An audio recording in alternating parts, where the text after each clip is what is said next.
जय श्री राम। आइए आगे सुनते हैं श्री शिव पुराण में। मनुष्यों को गणेश जी का पूजन सिंदूर, चंदन, चावल, केतकी पुष्प आदि अनेक उपचारों द्वारा करना चाहिए।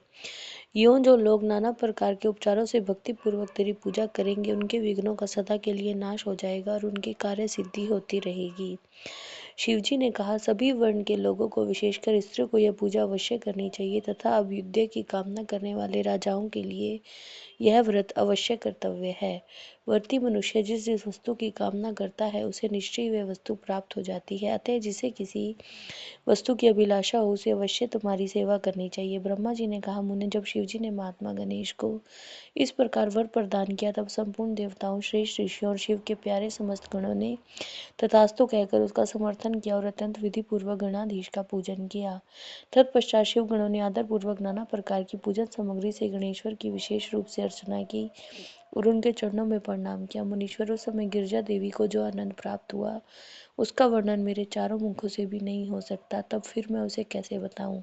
उस अवसर पर देवताओं की दुदुम्बियां बजने लगी, अप्सराएं नृत्य करने लगी, गंधर्व श्रेष्ठ गान करने लगे और पुष्पों की वर्षा होने लगी। इस प्रकार गणेश के गणाधीश पद पर प्रतिष्ठित होने पर वहां मान उत्सव मनाया गया। सारे जगत में शांति स्थापित हो गई और सारा दुख जाता रहा। नारद, शिव व पार्वती को विशेष आनंद प्राप्त हुआ और सर्वत्र अनेक प्रकार के सुखदायक मंगल होने लगे। तदंतर संपूर्ण देवगण और ऋषिगण जो वहां पधारे हुए थे, वे सभी शिव की आज्ञा से अपने अपने स्थान को चले गए। उस समय वे शिवजी की स्तुति करके गणेश और पार्वती की बारंबार प्रशंसा कर रहे थे और कैसा अद्भुत युद्ध हुआ, ये परस्पर वार्तालाप करते हुए चले जा रहे थे। इधर जब गिरजा देवी का क्रोध शांत हो गया, तब शिवजी भी, जो स्वात्मा राम होते हुए भी सदा भक्तों का कार्य सिद्ध करने के लिए उद्यत रहते हैं, गिरजा के सन्निकट आए और लोगों की हित कामना से पूर्वत नाना प्रकार के सुखदायक कार्य करने लगे।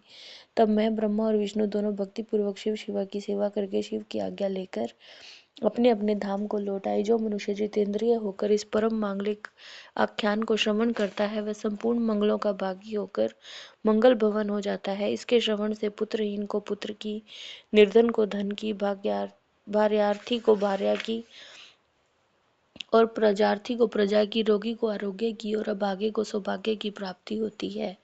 जिस स्त्री का पुत्र और धन नष्ट हो गया हो और पति परदेश चला गया हो, उसे उसका पति मिल जाता है। जो शोक सागर में डूब रहा हो, वह इसके श्रवण से निसंदेह शोक रहित हो जाता है। यह गणेश चरित्र संबंधी ग्रंथ जिसके घर में सदा वर्तमान रहता है, वह मंगल संपन्न होता है। इसमें तनिक भी संशय की गुंजाइश नहीं है। जो यात्रा के अवसर पर अथवा किसी भी पुण्य पर्व पर इसे मन लगाकर सुनता है, वह श्री गणेश जी की कृपा से संपूर्ण अभिष्ट फल प्राप्त कर लेता है। जय श्री राम।